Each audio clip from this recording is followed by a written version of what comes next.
కుట్టి కాలేజ్ నుండి ఇంటికి రాగానే సరాసరి జ్యోతమ్మ దగ్గరకు వెళ్తుంది. సూర్యబాబు వచ్చారా ఏంటా అని చెప్పి వాళ్ళ ఇంటికి వెళ్ళేసరికి అక్కడ ఇందమ్మ, యామిని ఉంటారు.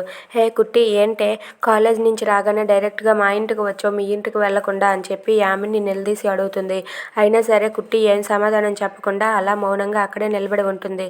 ఏంటి అక్క, ఏంటి చిన్నత్తయ్య గారు, ఇది మనం ఎన్ని మాట్లాడుతున్నా సరే సమాధానం చెప్పటం లేదు, దీనికి అసలు మనం అంటే భయం లేదు అత్తయ్య గారు అని చెప్పి యామిని అంటూ ఉంటుంది. ఇంతలో తన ఇందమ్మ అయితే కుట్టితో ఇలా అంటూ ఉంటుంది. కుట్టి, ఇంతవరకు నువ్వు చేసింది చాలు, ఇక మీద నువ్వేమీ ఓవర్ యాక్షన్లు చేసేయనక్కర్లేదు, నువ్వు ఇక్కడ ఎవరికి సేవలు చేయని అవసరం లేదు, ఎక్కడి నుండి వెళ్తావా లేదా అని చెప్పి అంటూ ఉంటుంది.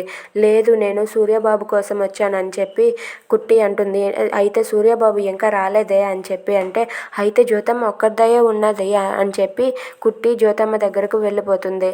ఇంతలో యామిని అలాగే ఇందమ్మ అయితే ఏంటత్తయ్య ఇది మనకు అస్సలు రెస్పెక్ట్ ఇవ్వటం లేదు అని చెప్పి అనుకుంటూ ఉంటారు.